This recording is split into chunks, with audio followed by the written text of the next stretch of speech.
Saito était un pickpocket fauché qui faisait des petits boulots pour des carences insupportables qui ne le payaient pas correctement. Même son patron l'a viré quand il a demandé une augmentation. Ce qui a fait réfléchir Saito sur ce qu'il lui restait dans cette vie injuste.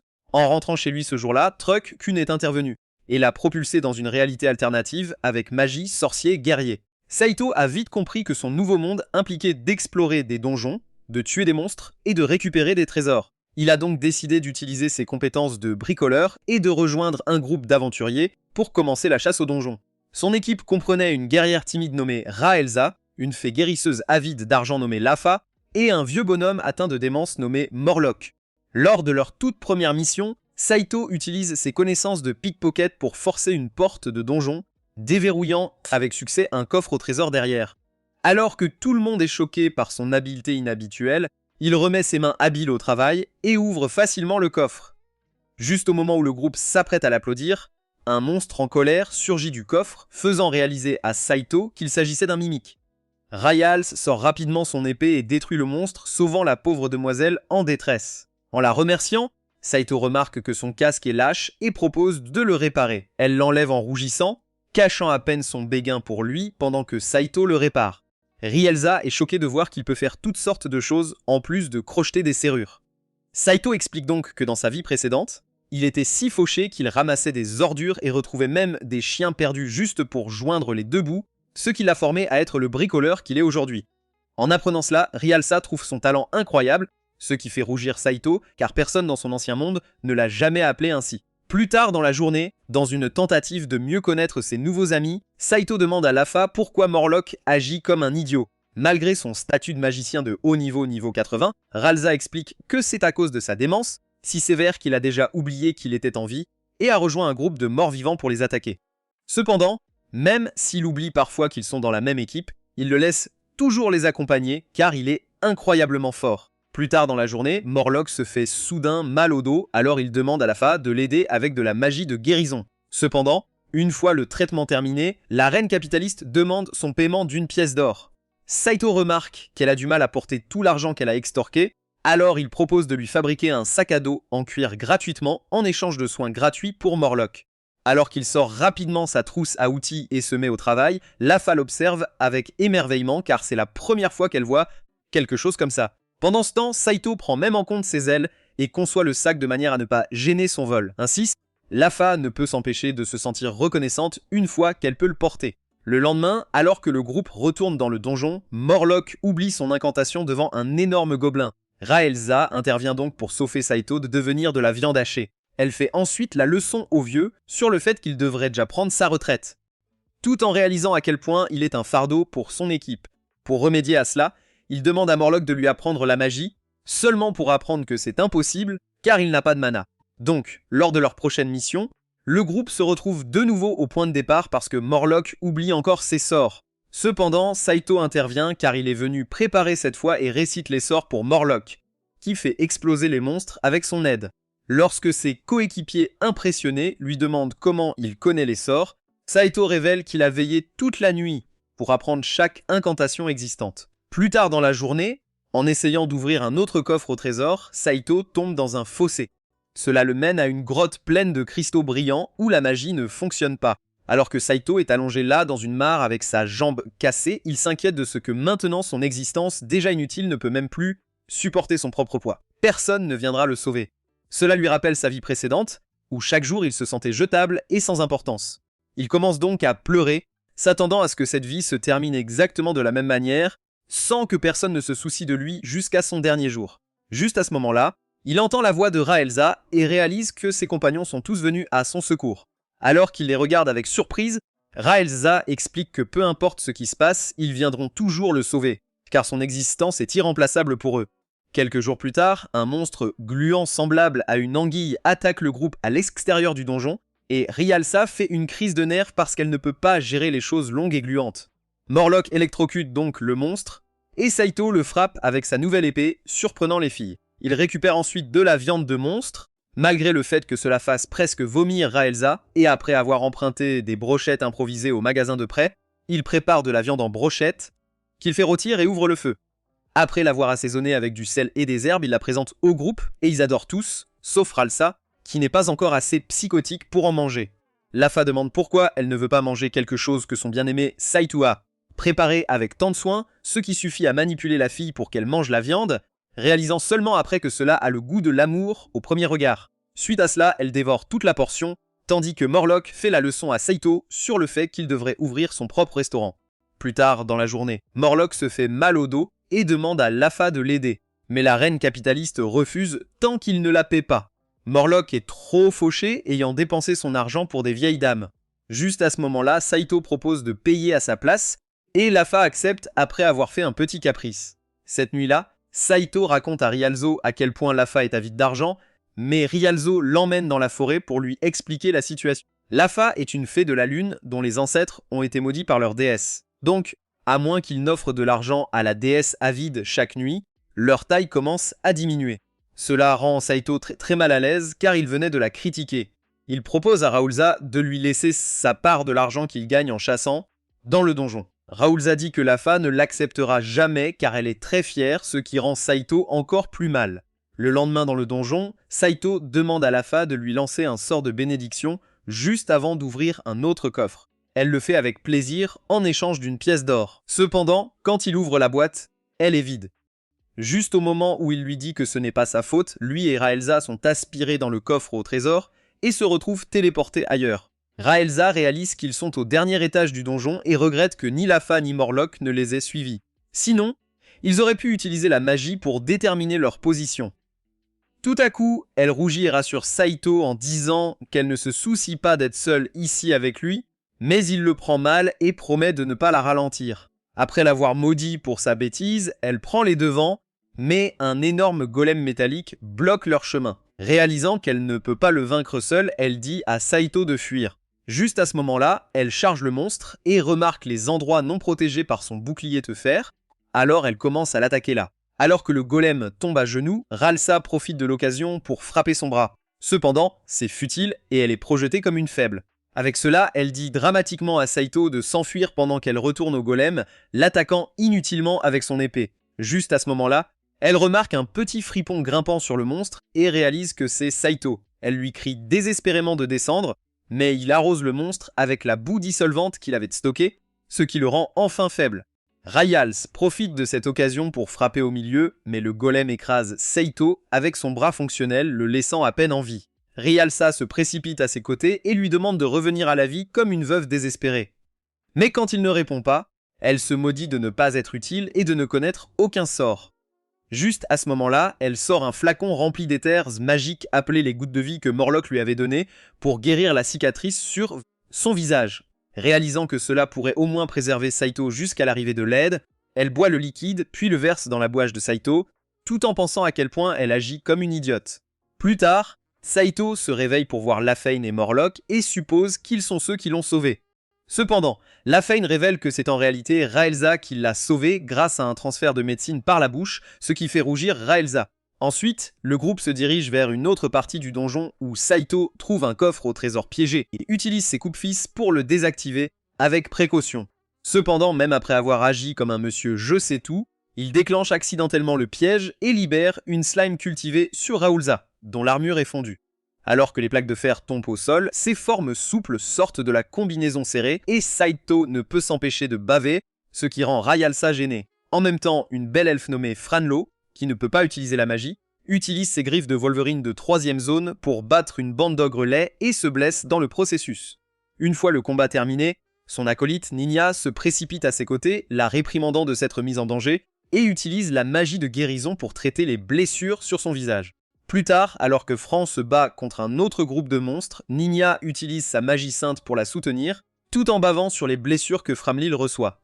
À la fin du combat, la folle sadique lèche les blessures sur le bras de Framlil, faisant rougir l'elfe arc-en-ciel, tandis que Ninya se rappelle qu'à chaque fois qu'elle guérit ses blessures, Framlil devient sienne. Elle ment en disant qu'en léchant ses blessures, sa magie de guérison devient plus forte, tandis que Frantlo continue de rougir. Tout à coup, Ninya lui dit de lever les bras pour qu'elle puisse continuer à développer l'intrigue avec elle, tandis qu'un orc étrange les observe de loin, profitant d'un vrai spectacle. Le lendemain au palais royal, le roi et son bras droit s'inquiètent de l'absence de nouveaux héros pour combattre le seigneur démon. Le roi décide de partir à sa rencontre. Dès qu'il part, un groupe de soldats au chômage envahit la salle du trône du roi et exige que le ministre s'écarte pour qu'il puisse voler le trésor et le trône. Cependant, lorsque le roi revient de sa chasse aux démons, il découvre que les soldats ont tous été transformés en statues de pierre.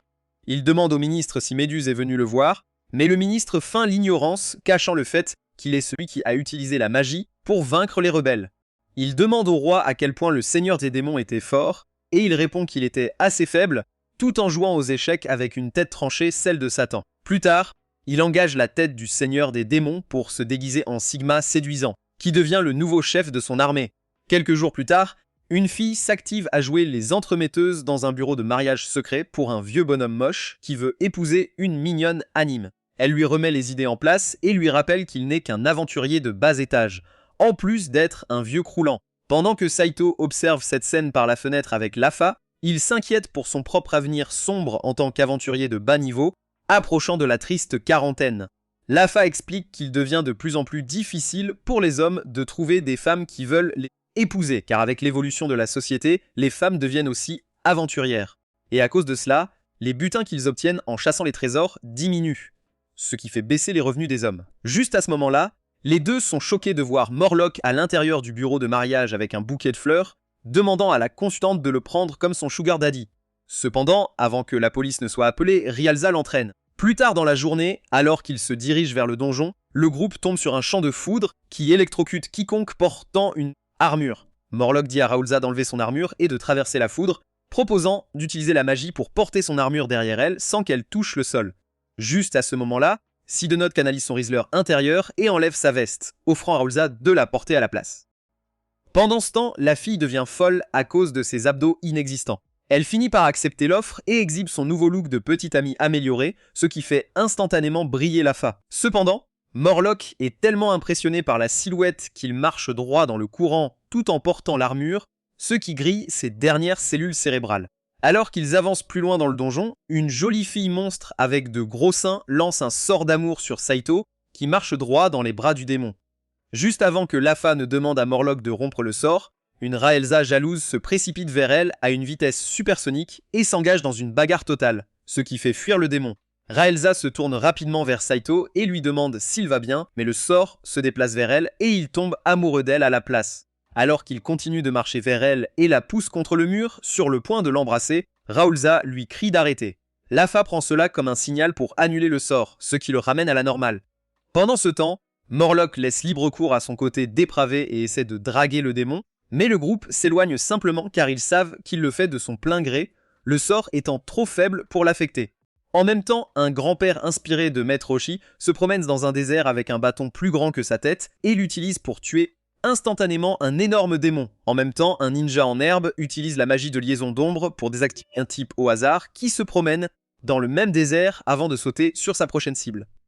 La nouvelle cible s'avère être une sorcière qui, au lieu de se faire attraper dans son ombre, lui en prend une et l'aspire dans son ombre, l'envoyant dans le royaume des démons. Cependant, le ninja revient plus tard avec ses nouveaux amis démons qui annulent la magie de téléportation de la sorcière. Le ninja profite de cette occasion pour l'attraper dans son ombre, mais au lieu de se venger, il l'embrasse, choquant les démons qui réalisent qu'ils devront se laver les yeux avec de l'acide plus tard.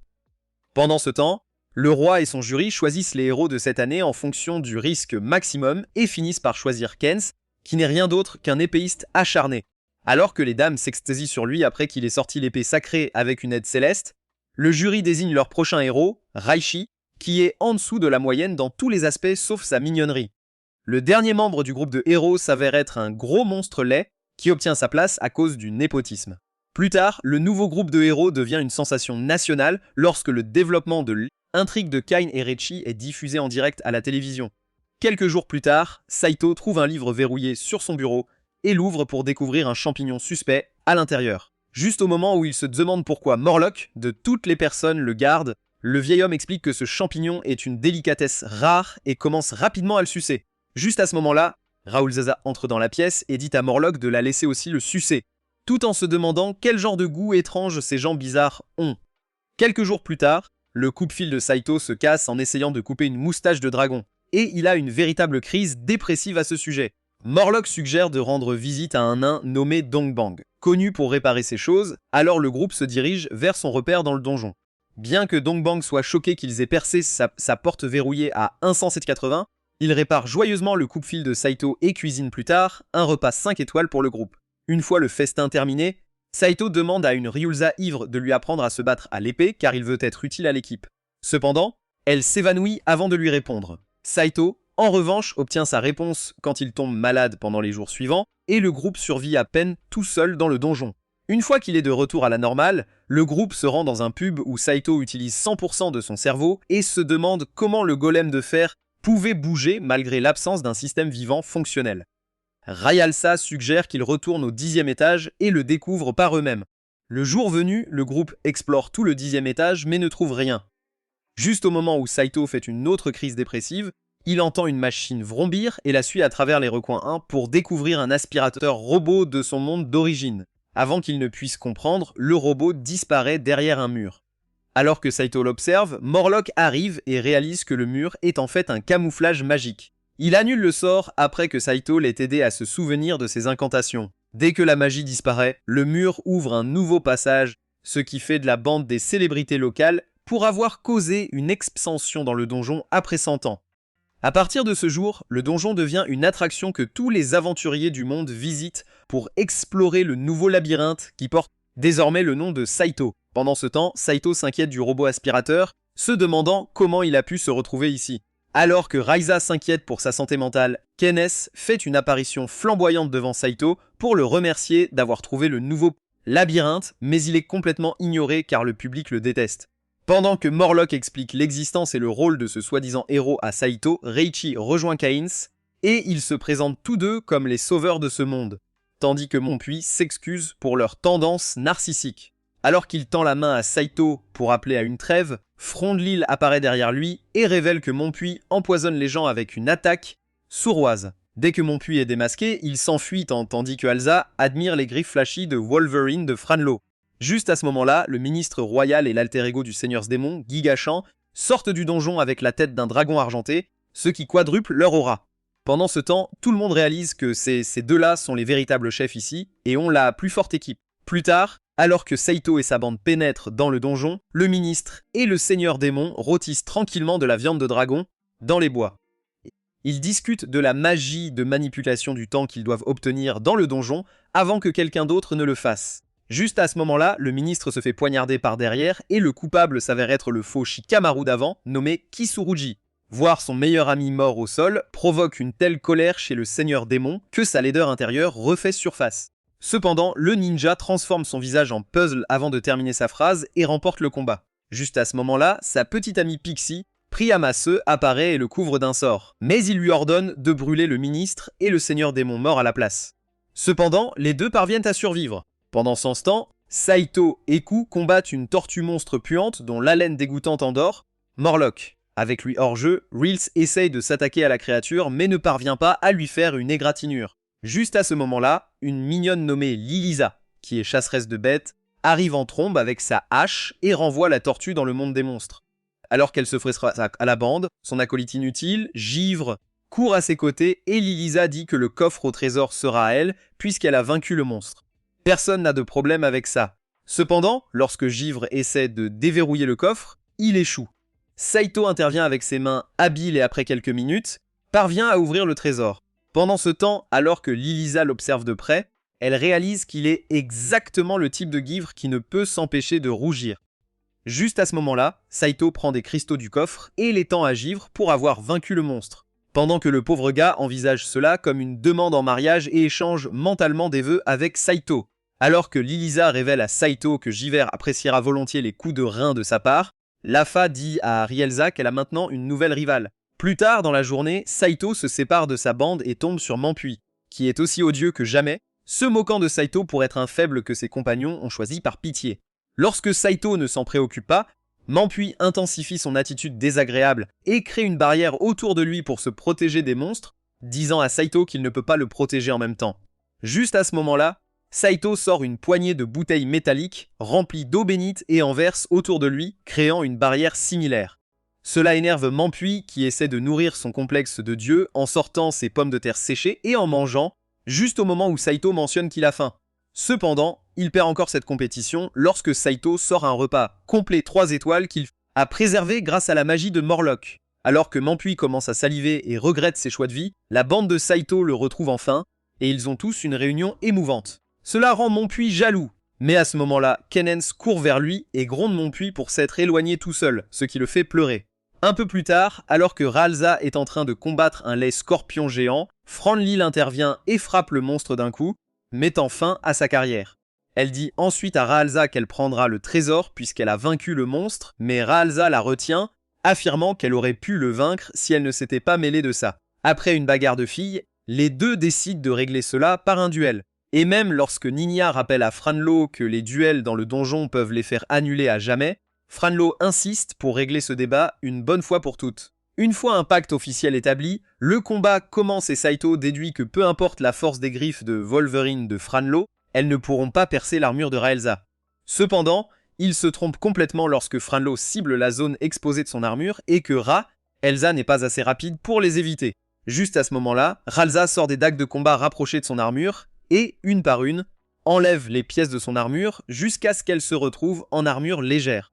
Lafa révèle que Saito a conçu son armure, mais avant que Ralza ne puisse montrer sa nouvelle vitesse, son armure se déchire presque, la mettant à nu, ce qui fait rougir Saito. Heureusement, cet incident pousse les deux filles à abandonner le duel et à partager le trésor. Un peu plus tard, alors que Ninia pleure et fait la leçon à Framlo sur le fait qu'elle doit s'estimer plus, Framlo commence à rougir. Ninia la prend dans ses bras en pleurant, mais dès que Framlo la serre, Saito arrive avec leur moitié du trésor et les surprend dans leur scène romantique. Plus tard dans la journée, alors que le groupe atteint les étages inférieurs, Saito aperçoit à nouveau l'aspirateur robot et se précipite après sans prévenir. Raoulza commence à paniquer, craignant de retourner dans son monde. Pendant ce temps, Saito découvre une décharge pleine de machines de la Terre. Primusa lui lance une lumière aveuglante pendant que Kisurugi se prépare à l'attaquer. Cependant, Raizurugi arrive juste à temps et sauve son petit ami, mais se fait paralyser par l'ombre de Kisurugi. Alors qu'elle essaie de bouger et que Kisurugi charge avec ses épées, une flèche le blesse à l'épaule, tirée par un petit nain en colère. Kisurugi se sent insulté qu'un tel nobody ait réduit ses points d'aura, alors il charge avec son épée, mais le nain le grille avec de la magie de feu.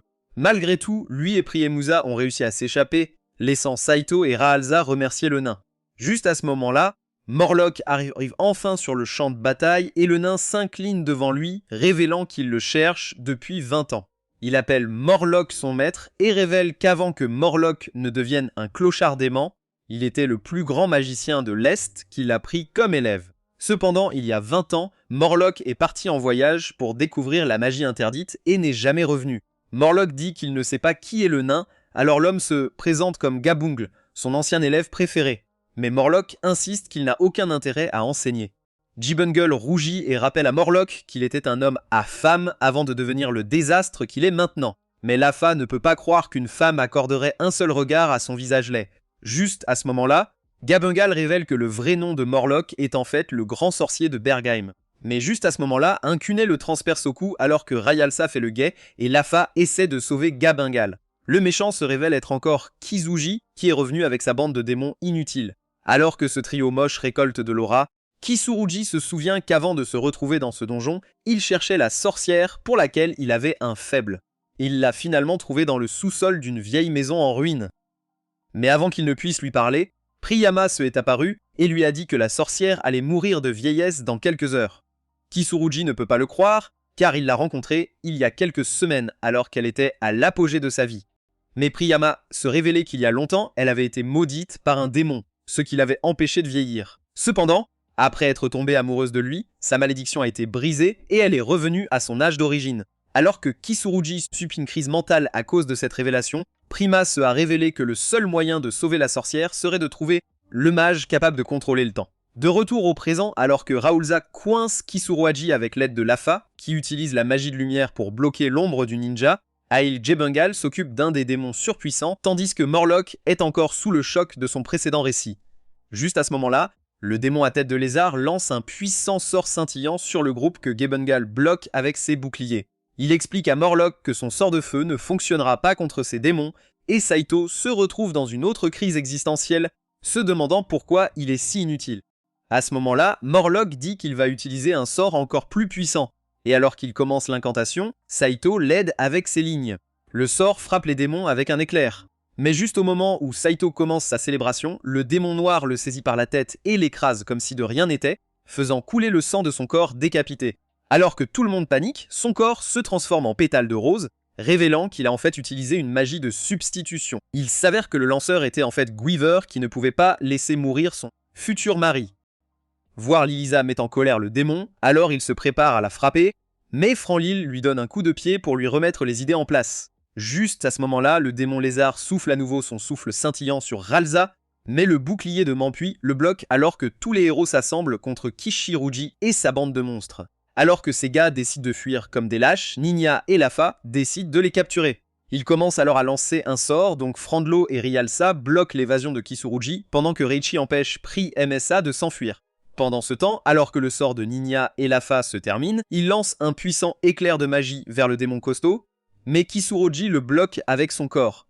Quand les démons frères lui demandent s'il est en train de triper, Kisuruji dit qu'il fait cette expédition à cause de ses tendances de fan, donc ils n'ont aucune obligation de le suivre. Alors que les démons pleurent, Saito demande à tous d'arrêter le combat. Mais Frandel lui dit qu'il faut stopper Kishiroji avant qu'il ne tue un autre aventurier. Alors que Kisuruji commence à regretter sa vie d'assassin, Priyama entre dans son arc de méchante et lance un sort de magie noire, demandant à Kisuruji de lui arracher les ailes.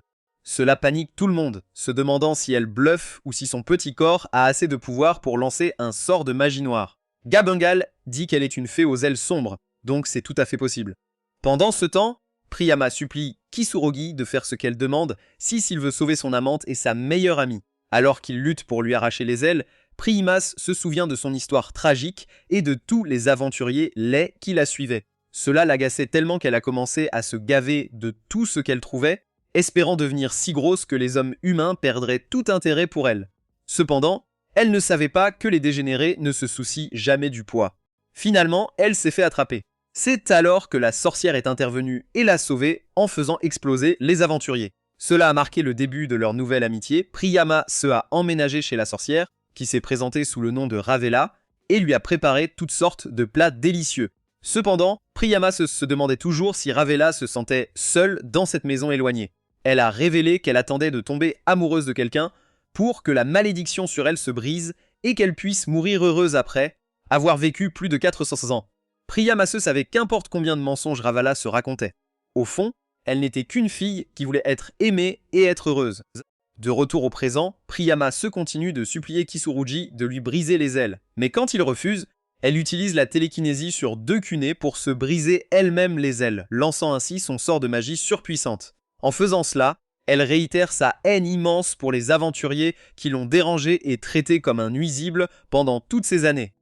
Alors que le pouvoir de son amour pour Ravella débloque ses yeux de partage, Primus se donne au Seigneur des Ténèbres, faisant surgir un pilier monstrueux du sol. Ce pilier pousse de multiples yeux étranges, et l'un d'eux tire un laser sur Franlil, lui coupant une oreille et laissant tout le monde sous le choc.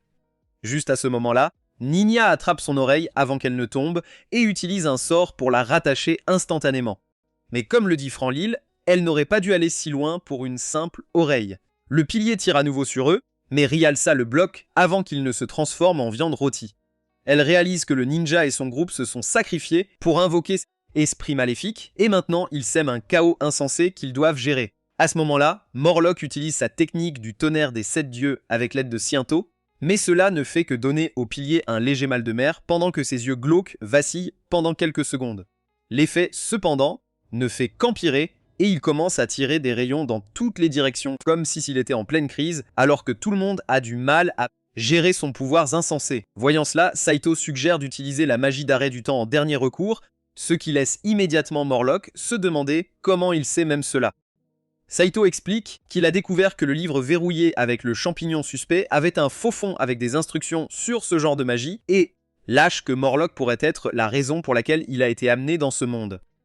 Dès qu'il entend cela, des souvenirs de son passé affluent et il se souvient à quel point il travaillait dur sur un projet magique. Il avait même une fille qui l'adorait et rêvait de lui offrir une vie meilleure, promettant de devenir le plus grand mage de tous les temps pour qu'il puisse vivre heureux dans une maison plus grande. Mais avec son obsession pour son travail, il a fini par l'ignorer.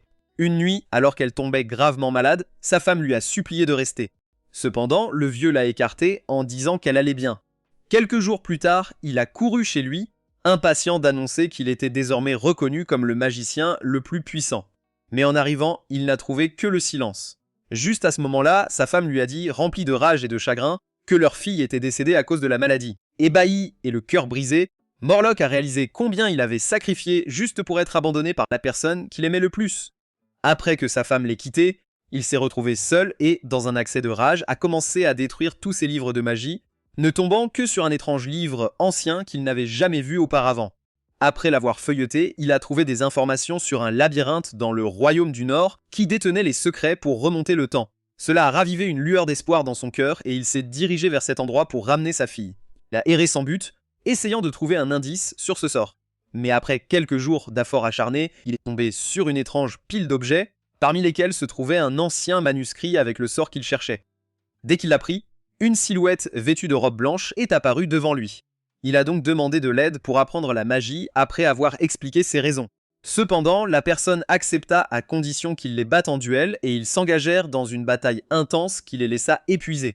Voyant la détermination du sorcier, la personne accepta de l'aider.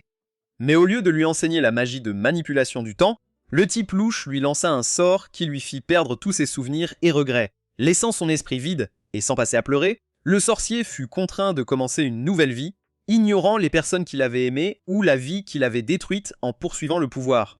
De retour au présent, Morlock n'a pas de réponse à la question de Saito, car il se souvient à peine de son téléportation dans ce monde. Pourtant, il essaie de remettre en place les fragments de mémoire qu'il vient de retrouver.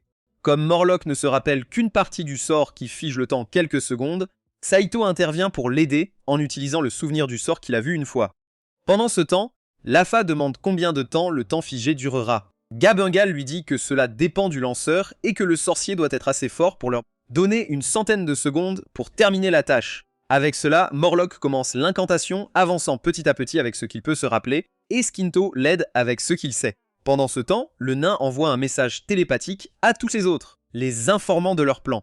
Il leur conseille de faire de leur mieux pour garder les yeux du pilier ouverts jusqu'à ce que le sorcier termine son sort, tout en le protégeant de tout danger. En entendant cela, l'équipe se met immédiatement en action, activant leurs capacités et se dispersant pour agir comme des leurs afin d'attirer les faisceaux lumineux du pilier. Pendant ce temps, Ralza protège Givra et Nina des attaques et leur dit de lancer plus de magie de soutien tout en criant au vieux de hâter son chant lamentable. Alors que Morlock continue son sort, le pilier tire un faisceau sur lui, mais Lafa dresse un bouclier juste à temps. Il tient une fois, mais le prochain tir frappe avec une pression encore plus forte, le brisant et l'envoyant voler à travers la grotte. N'ayant pas d'autre choix, Saito intervient avec un bouclier à la main pour protéger le vieil homme, qui n'a toujours pas terminé le sort dont dépend leur vie. Cependant, avec son manque de pouvoir, le perdant n'est pas capable de résister aux attaques à haute pression et finit par tomber en arrière. Mampouille et le héros se précipitent pour le couvrir, renforçant une barrière juste à temps pour bloquer un autre faisceau, tandis que Saito pousse. Morlock a continué. L'air autour d'eux devient lourd de tension alors que chaque membre est concentré pour tenir bon dans la bataille, tandis que le sorcier a encore du mal à se souvenir des mots. Après quelques bonnes minutes, Morlock décide enfin d'être utile, craquant ses os fragiles et lançant un puissant sort qui stoppe le temps et met tout en pause. Pendant ce temps, le vilain gardien de pierre est occupé à faire une crise de colère, tirant des faisceaux laser fondants tout autour de lui, et il se tait seulement lorsque le sort de Morlock prend effet. Une fois le chaos temporairement suspendu, Morlock pousse un soupir de soulagement, oubliant pourquoi il avait lancé le sort au départ. Il regarde les gens autour de lui, ayant l'air d'un imbécile perdu, et panique en réalisant qu'il n'a qu'une centaine de secondes avant que le temps ne reprenne. Alors qu'il supplie Saito de le défiger et de le guider, il aperçoit accidentellement sa main où se trouve un tutoriel étape par étape sur comment vaincre le monstre. Selon les instructions, Morlock doit détruire les yeux saillants du monstre pour le vaincre. Morlock commence à chanter une incantation pour anéantir le monstre avec son souffle ardent. Cependant, juste au moment où il s'apprête à tirer son canon, il entrevoit le passé de Kisurugi, où il embrasse l'amour de sa vie. Au moment suivant, il pleure de tout son cœur en voyant une version flétrie de Ravala devant lui. Priyama lui conseille de visiter le labyrinthe pour accéder à la magie de manipulation du temps qui se trouve dans ses profondeurs, ce qui pourrait ramener Ravala. De retour à la réalité, Morlock compatit à la désespérance de Kisurugi alors qu'il lâche enfin sa magie sur le monstre, et l'horloge recommence à tourner à ce moment-là. Le géant de pierre se brise en 1 million de morceaux alors que la foule regarde et esquive les rochers qui viennent vers eux.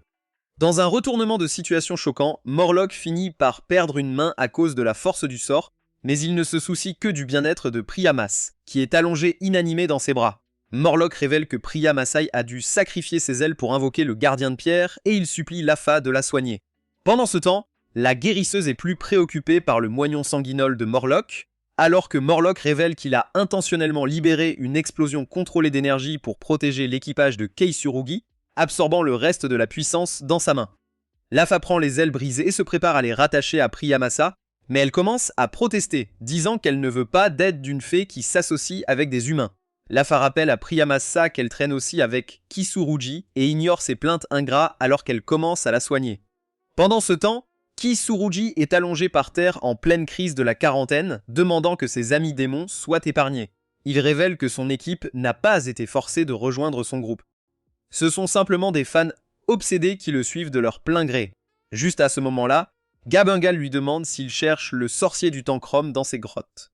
Il pointe Morlock, révélant à Kisurugi que l'homme qu'il cherchait désespérément était devant lui tout ce temps. Kisurugi a du mal à croire que le grand sorcier Chrome est le même vieux bonhomme que Morlock, qui est actuellement occupé à tester les sensations de sa main fraîchement rattachée en touchant les melons de Nina. Juste au moment où Kisurugi commence à espérer qu'il pourrait sauver son amante Ravala, 3 épées magiques apparaissent au-dessus de lui, menaçant de percer son cœur. À ce moment-là, la version gigachat du Seigneur Démon ressuscité arrive sur les lieux, annonçant qu'il s'occupera de Kisurugi en plongeant les épées volantes dans sa poitrine. Cependant, au dernier moment, le démon lézard se jette devant lui, prenant les épées à sa place, prouvant sa loyauté envers son idole, Kisurugi. Le démon musclé se rue sur le Seigneur Démon, l'insultant et le traitant de tous les noms.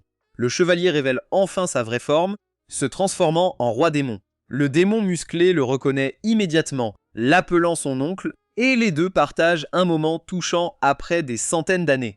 Le démon révèle que le roi Maduraka l'a vaincu et il lui a servi depuis, tout en rougissant de honte. Pendant ce temps, Saito comprend que le seigneur démon va sûrement condamner Kisurugi à mort pour ses crimes, alors il essaie de trouver des moyens de le sauver.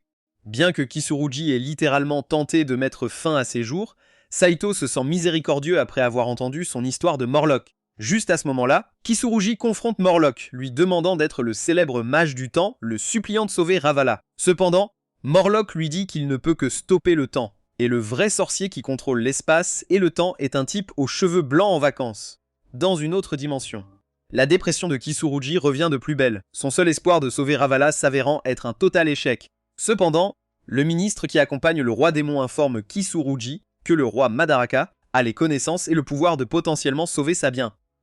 Aimé, mais le prix d'un tel sort puissant est la vie de quelqu'un proche de Ravala, et Kisurugi offre sa propre vie sans hésiter. Le démon lézard et Priyamasa commencent à pleurer, le suppliant de ne pas se sacrifier pour une vieille sorcière, mais Kisurugi a déjà pris sa décision.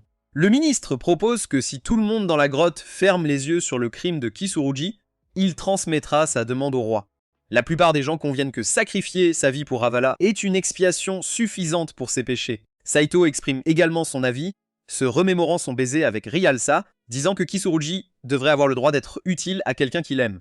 Une fois la décision prise, les deux démons sont renvoyés dans leur royaume démoniaque, tandis que le ministre se prépare à emmener Kisurugi auprès du roi Madaraka. En chemin, Kisurugi demande à Saito pourquoi il semble être le chef du groupe alors qu'il paraît être le plus novice d'entre eux. Et Saito hausse simplement les épaules, disant qu'il est juste un bricoleur ordinaire. Après que le chaos se soit calmé, Lafa demande à Saito s'il a trouvé l'aspirateur qu'il cherchait désespérément. Saito se rappelle de son cher aspirateur ainsi que d'autres objets banals de sa vie précédente. Il réalise que le puissant mage a dû ouvrir de nombreux portails vers son monde, puisque tout le labyrinthe est jonché d'objets de son ancienne vie. Juste à ce moment-là, ils entendent du bruit et découvrent un nouveau groupe d'aventuriers excités se dirigeant vers eux, ce qui fait paniquer l'équipe à l'idée de devoir partager leur trésor. Saito se met rapidement au travail, fouillant les déchets à la recherche du fameux morceau. Pendant ce temps, G-Bungle essaie désespérément de faire se souvenir Morlock de son passé. Tandis que Morlock est distrait par le casque brillant sur sa tête, il le soulève pour révéler un mignon chiot nommé Pimo caché en dessous. Pendant un instant, G-Bungle espère que voir Pimo réveillera les souvenirs de Morlock. Mais le vieux bonhomme est simplement excité à l'idée de jouer avec un chiot, n'ayant aucune idée que le type devant lui était son ami il y a des siècles. Quelques heures plus tard, Kisurugi traîne le roi Madaraka pour sauver sa waifu, l'emmenant dans un sous-sol sordide où Ravala est en train de pourrir. Kisurugi partage son histoire avec le roi, révélant qu'une décision imprudente de sa part a accéléré le vieillissement de Ravala, la transformant en vieille sorcière. Dans sa quête pour inverser la malédiction, Kisurugi a pris de nombreuses vies innocentes, mais il regrette maintenant son effusion de sang insensée après avoir réalisé que ces gens avaient aussi des proches qui tenaient à eux.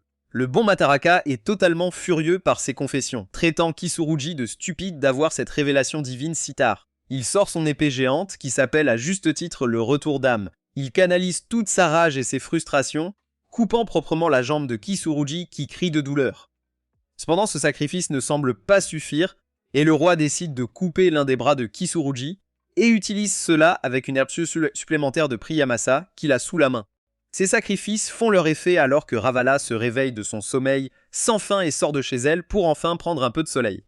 Dehors, elle trouve Kisurugi qui l'attend, ressemblant à un accro à la drogue ayant vendu ses membres pour un peu d'argent, mais Ravala ne le reconnaît pas. Elle s'excuse de ne pas être au courant, mettant cela sur le compte de son sommeil profond. Pendant ce temps, Kisurugi regrette d'avoir coupé ses membres pour cette fille, qui refuse même de le reconnaître alors qu'il s'éloigne déçu. Mais Primus le remet sur le droit chemin, l'exhortant à parler à Ravala et à expliquer ce qui s'est passé. La fée est particulièrement préoccupée par son propre manque d'elle, puisque le roi avait décidé de les sacrifier aussi. À ce moment-là, il se retourne pour voir Ravala assaillie par deux malfrats, essayant de s'en prendre à elle. Bien que Kisurugi ait décidé de la laisser tranquille, il ne peut pas laisser sa waifu être dérangée en plein jour. Il court donc pour intervenir, battant les deux hommes avec brio malgré ses handicaps. Cependant, Kisurugi ne met pas fin à leur vie cette fois-ci, ayant juré de ne plus tuer d'innocents. Les deux hommes se révèlent être le démon lézard et le démon musclé déguisé, qui ont intentionnellement embêté Ravela pour inciter Kisurugi à l'approcher. Quand Priyama se remarque que Kisurugi a encore besoin de motivation, elle fait semblant de mourir de faim, demandant à Ravela de les nourrir. Kisusuji accepte à contre-cœur, maudissant Priyama de l'avoir mis dans une situation aussi gênante. De retour dans le labyrinthe, Saito force son équipe à sortir les déchets des grottes, jurant que ce mélange d'objets peut changer le cours de l'histoire. Cependant, ses plans de révolutionner le monde tombent à l'eau lorsque tous les déchets sont confisqués par les gardes du roi, qui lui disent que ces objets inconnus ne peuvent pas être remis à des aventuriers au hasard.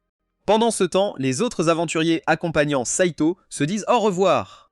Alors qu'ils retournent tous dans leurs villages respectifs, Saito suggère d'aller à l'auberge voisine pour le dîner, mais Rayalsa les arrête, ruinant l'ambiance en demandant si Morlock était celui qui a convoqué Saito dans ce monde. Plus tard, à l'auberge, Morlock révèle qu'il se souvient d'avoir essayé de lancer un puissant sort, et qu'il avait un désir intense de trouver quelqu'un qu'il aime. Cependant, il ne se souvient pas de qui était cette personne mystérieuse.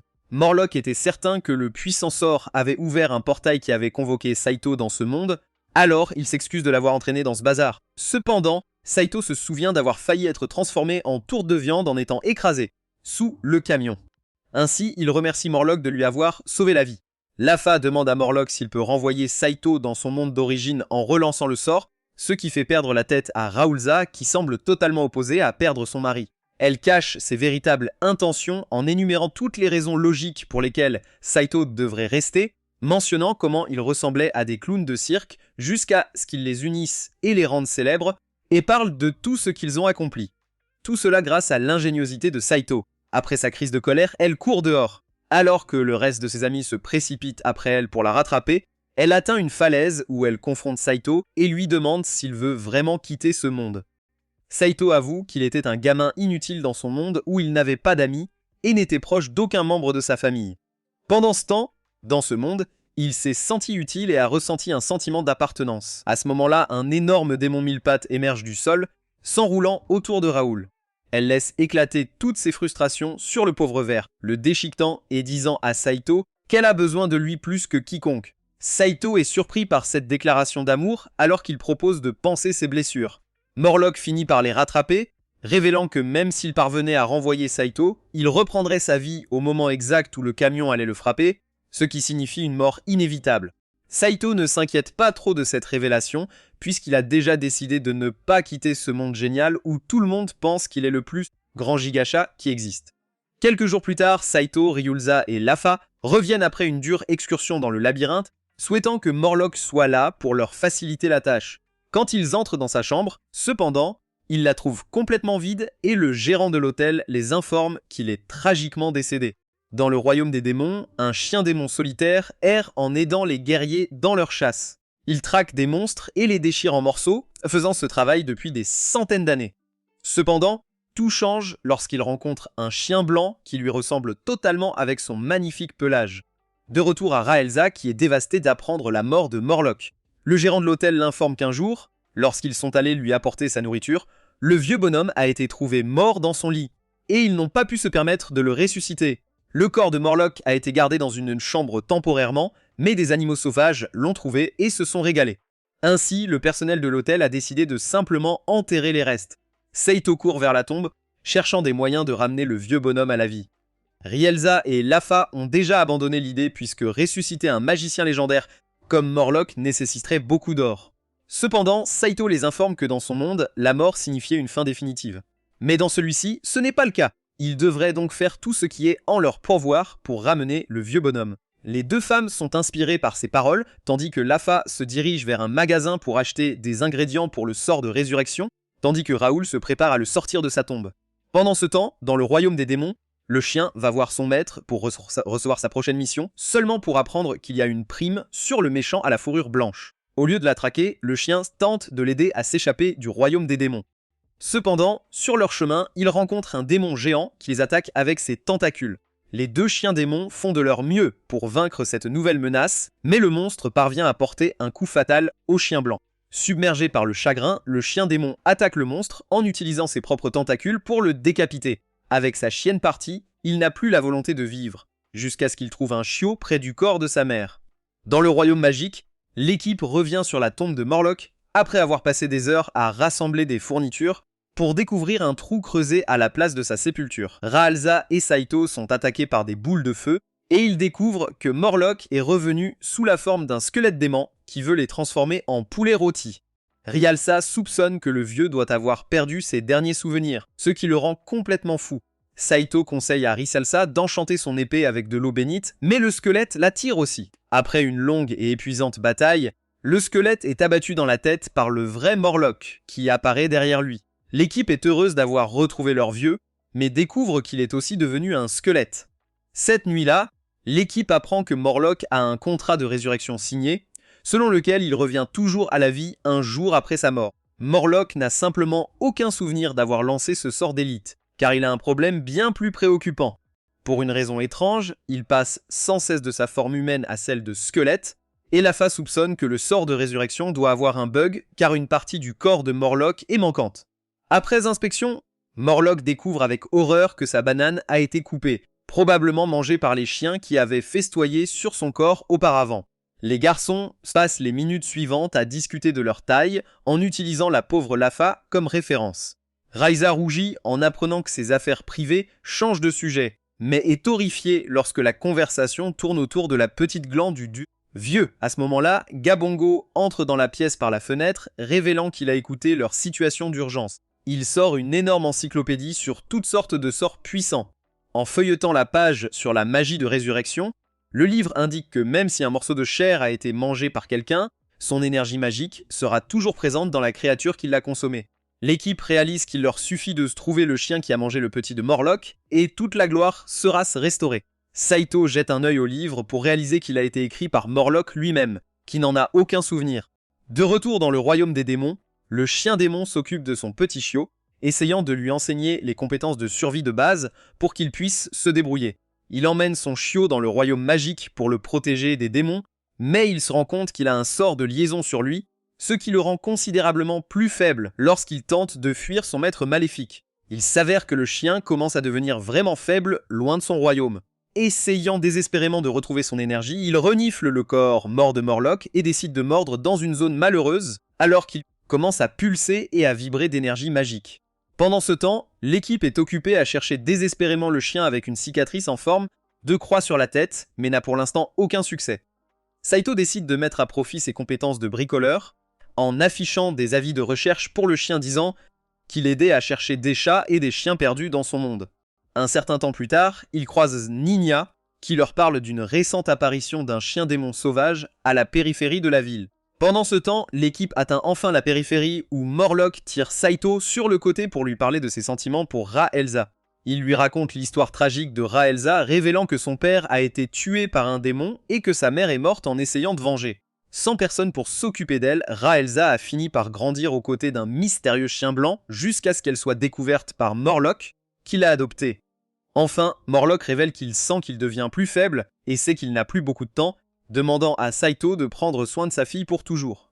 Le chien démon peut sentir Morlock s'approcher de lui et sait qu'il veut récupérer son membre privé des profondeurs de ses entrailles. Le chien est devenu complètement sauvage avec les pouvoirs magiques qui pulsent en lui alors qu'il décide de déchirer Morlock en morceaux. Pendant ce temps, Saito envisage l'offre de Morlock de marier Ra-Elza, toujours incertain de ses sentiments pour lui. Morlock le rassure en disant que le béguin de Ra-Elza pour Saito est assez évident et Saito finit par accepter l'offre, ce qui fait couler des larmes aux yeux du vieux. Cependant, avant qu'il ait la chance de célébrer, Morlock est attaqué par le chien démon, qui arrache un morceau de chair du cou du vieil homme. À distance, Ra-Elza est inquiète pour son père adoptif et son futur mari alors qu'elle commence à se diriger vers eux accompagnée de Lafa. Pendant ce temps, Gabunglul se dirige dans la direction opposée à la recherche du chien. Lorsque Ra-Elza atteint enfin sa destination, elle trouve Saito et Morlock allongés sans vie sur le sol, perdant lentement leur sang. Elle est surprise de trouver le chien près d'eux, prêt à bondir sur elle. Ra-Elza ordonne à Lafa de commencer à soigner Saito immédiatement, ignorant le vieux qui était à la porte de la mort. Elle tremble de colère pure. Puisque ce chien idiot a gravement blessé deux des personnes les plus proches d'elle, elle fera tout pour se venger. Elle commence son duel épique avec le chien, faisant tournoyer sa grande épée, essayant de frapper un point vital. En même temps, le chien montre ses dents acérées à Ra-Elza. Essayant de goûter à la chair du méchant, le chien révèle son souffle enflammé, faisant fondre l'armure de Ra-Elza ainsi que le reste de son bras droit. Cependant, elle parvient à trancher le cou du chien, le faisant tomber au sol. Juste au moment où elle s'apprête à lui donner le coup fatal, le chiot apparaît pour défendre son père, lâchant des aboiements mignons qui font fondre le cœur de Ra-Elza. Le chien démon lui demande de mettre fin à ses jours rapidement, suppliant de sauver son fils. Ra-Elza accepte, mais avant qu'elle ne puisse terminer le travail, un démon plus puissant sort du sol, attrapant le corps inerte du chien. Il annonce qu'il est le frère du démon tentaculaire tué par le chien plus tôt, et il veut venger son petit frère en torturant le chien. Pendant ce temps, Lafa s'affaire à soigner Saito et même à faire repousser le bras carbonisé de Ra-Elza. Saito retient le monstre avec des cordes fragiles, espérant le ralentir tout en disant à Ra-Elza qu'elle doit l'arrêter ou ils ne récupéreront jamais Morlock.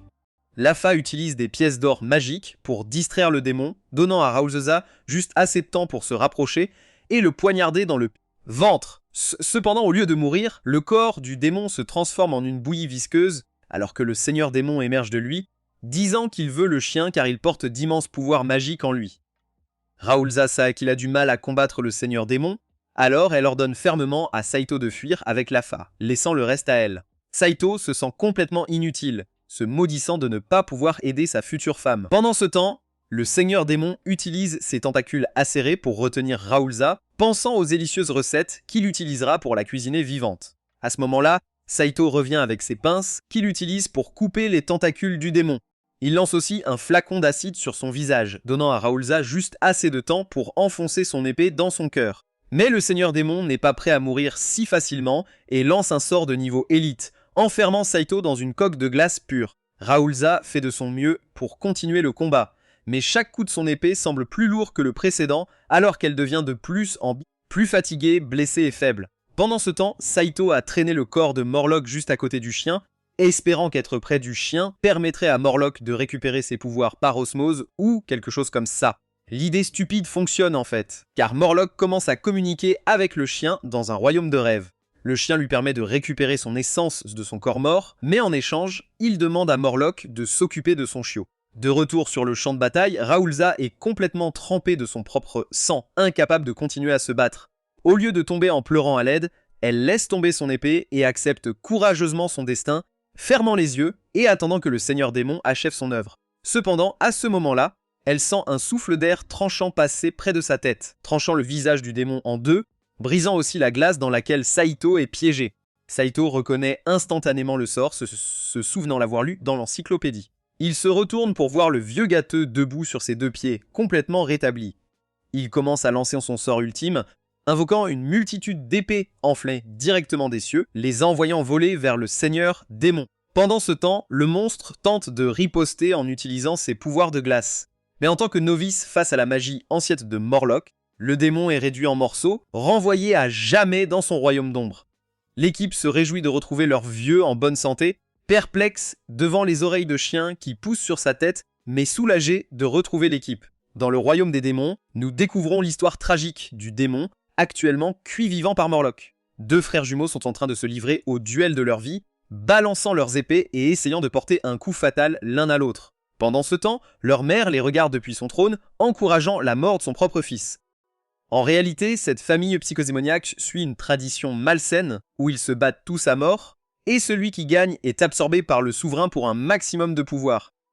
L'un des jumeaux parvient finalement à trancher la gorge de l'autre, qui tombe au sol, saignant. La maman se lève de son trône, félicitant son fils d'avoir réussi le test, puis annonce qu'elle va maintenant le sacrifier pour se rendre plus forte. Tous ses problèmes avec sa mère remontent à la surface alors que la mère se prépare à le frapper et qu'il lui plante un couteau dans la tête en même temps. À la fin, toute la famille est au sol en train de saigner, mais les jumeaux concoctent un plan génial. Ils décident de combiner leurs forces vitales pour devenir une seule entité, un démon déformé avec un corps horrible et deux bouches, et de revendiquer le trône légitime avec le corps inerte de leur mère à leurs pieds.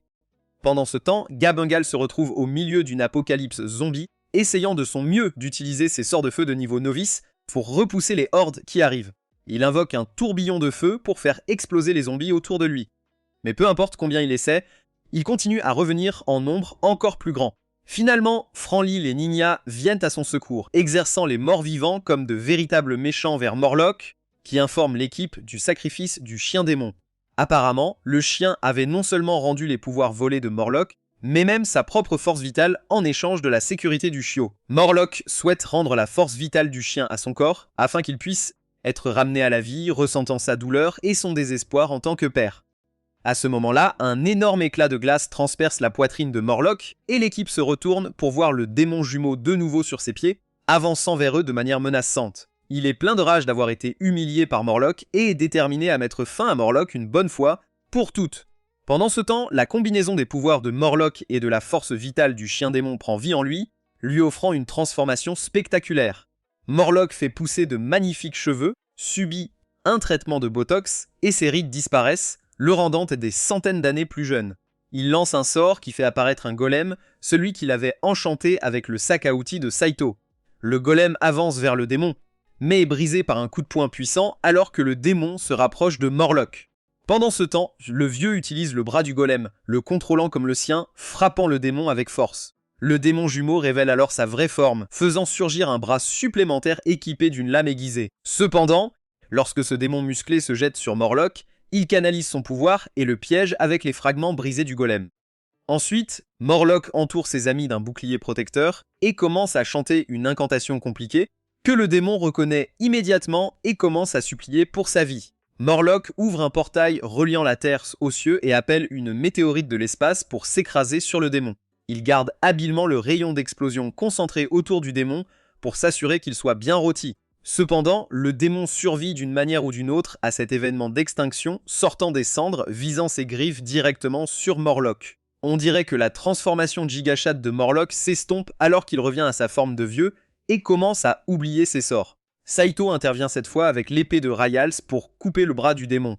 Il aide aussi Morlock à se souvenir de ses incantations de feu, l'aidant enfin à brûler les restes du démon jumeau. L'équipage est impressionné par l'affichage soudain de bravoure de Saito, et Ryalsa devient un peu trop excitée en commençant à enlever son armure un à un, tout en courant à pleine vitesse vers Saito. Submergée par ses émotions, elle se penche pour l'embrasser, et leurs lèvres sont sur le point de se toucher, quand la tête décapitée du démon jumeau bondit vers eux une dernière fois, interrompant leur développement. À ce moment-là, le mignon chiot entre en scène, empêchant la tête volante d'attaquer Saito. Enfin, tout le jus est extrait du corps du démon, et il s'efface. Peu après, Nina, Franlo et Gibbungle arrivent sur les lieux, aidant tout le monde à nettoyer le désordre et à exorciser les zombies à proximité. Une fois le chaos apaisé, Morlock s'approche prudemment du chiot, offrant sa main pour se faire mordre. Le chiot est en colère pour son père. Mais quand Morlock l'enveloppe dans un câlin serré, le chiot peut sentir l'essence de son père sur lui, ce qui le calme. Morlock révèle son plan de rendre l'essence vitale du chien démon, espérant que cela le ramènera à la vie et brisera la malédiction qui pèse sur lui, lui permettant ainsi de continuer à vivre dans ce royaume avec son chiot. Cependant, Morlock n'est pas sûr de ce qui lui arrivera lorsque l'essence quittera son corps. Il se prépare au pire, rappelant à Saito la promesse qu'il a faite de s'occuper de Rhalsa en son absence.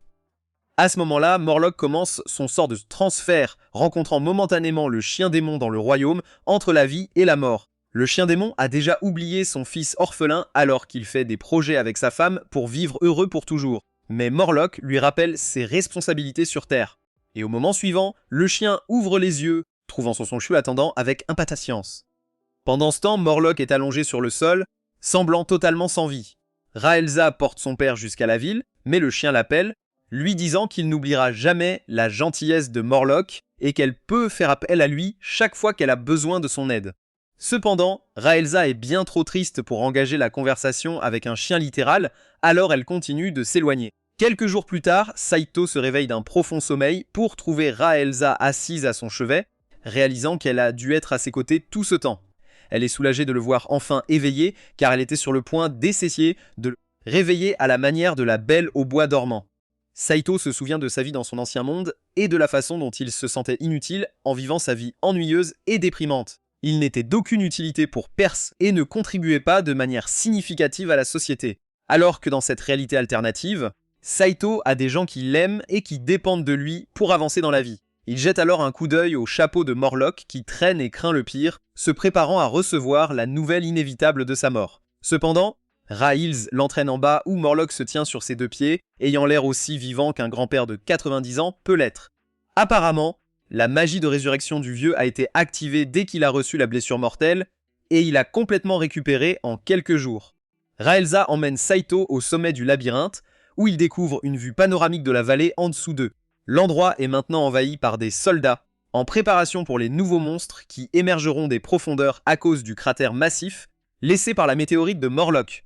Saito se demande comment il s'est retrouvé dans des vêtements neufs, espérant secrètement que son méchant préféré les a changés pendant qu'il dormait. Mais Rhalsa précise que c'est Gibbongle qui a remplacé ses vêtements, mais elle a reçu des mises à jour en direct sur la taille et la forme de chaque recoin de son corps. Saito change immédiatement de sujet, lui demandant son enfance et son expérience de grandir avec un chien. À cela, Rhalsa canalise son côté unique, disant qu'elle n'est pas comme les autres filles, car grandir avec un chien l'a rendue dure et sauvage. Les filles Pygmies sont son type, alors il lui avoue enfin ses sentiments. Juste au moment où il s'apprête à passer à l'action, Gibbongle les interrompt, disant que Morlock a des ennuis pour avoir porté des sous-vêtements d'un inconnu et avoir perdu les clés d'une porte verrouillée. Une fois le chaos apaisé, Morlock a une révélation étrange. Il réalise que pendant le combat contre le démon jumeau, quand il est devenu temporairement plus jeune, sa banane a disparu, ce qui a laissé ses pulsions féminines prendre le dessus. Même en pleine bataille, il ne pouvait s'empêcher de trouver Saito mignon, se demandant s'ils auraient pu être ensemble dans une autre réalité. Il suit les instructions de Lafa et lui offre une épingle à cheveux en argent, ce qui rend Rhalsa très heureuse. Cet après-midi, le groupe rencontre un monstre loup-chien effrayant avec la tête de Morlock sur le dessus. Morlock craint que Rhalsa soit trop nerveuse pour attaquer un monstre qui ressemble à son père, mais il la sous-estime gravement. Une fois la nuit tombée, Rhalsa emmène Morlock pour un traitement d'acupuncture, laissant Sigotu et Lafa à la maison. Saito trouve une petite boîte en métal juste de la bonne taille pour que Lafa prenne un bain. Elle profite ensuite de son jacuzzi chaud. Mais le lendemain matin, Saito se réveille pour découvrir que Lafa a grandi et est devenu de taille humaine. Il décide de profiter de la situation et d'attendre que le sort étrange fasse son effet en explorant un marché voisin. Saito lui offre une robe, la remerciant d'avoir utilisé ses précieuses pièces d'or pour les protéger. Plus tard dans la journée, Lafa tombe sur un gooner costaud qui commence à l'insulter pour avoir abîmé son armure en cuir toute neuve. Saito intervient immédiatement, étant le gentleman qu'il est, et donne une leçon au gars musclé en le frappant. Voir Saito montrer enfin des traits masculins fait que Lafa a un coup de cœur pour lui, mais elle garde ses sentiments pour elle. Plus tard dans la nuit, le sort s'est enfin dissipé et elle retrouve sa taille de fée. Quand Rhalsa revient enfin, Saito lui parle de la transformation étrange de Lafayette et ils examinent tous la boîte en métal magique. Gibbongle arrive sur les lieux, ayant l'air d'un vrai nerd, traînant une énorme encyclopédie. Il informe l'équipe que la boîte a la capacité d'augmenter temporairement la taille de tout ce qui y est mis.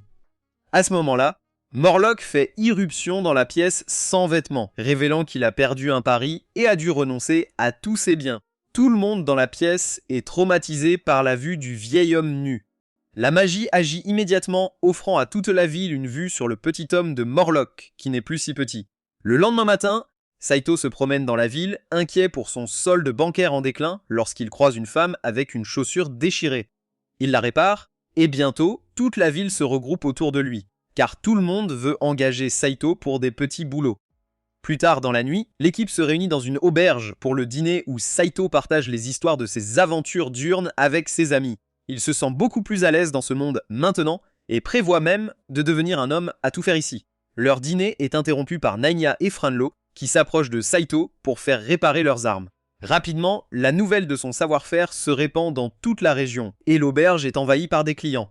Le roi lui-même en fait partie, nécessitant les services de Saito. De même, des aventuriers d'autres royaumes s'inquiètent des compétences de Saito et souhaitent devenir son apprenti. Rayalsa prend la responsabilité de s'assurer que tout le monde fait la queue correctement, tandis que Lafa devient sa caissière désignée. À ce moment-là, Saito a l'impression que son but dans la vie a enfin été accompli, car il ne s'est jamais senti aussi important. Saito deviendra-t-il un aventurier de haut rang juste avec le crochetage? Faites-le nous savoir dans les commentaires. Laissez un like si vous avez aimé, et abonnez-vous pour plus de résumés géniaux.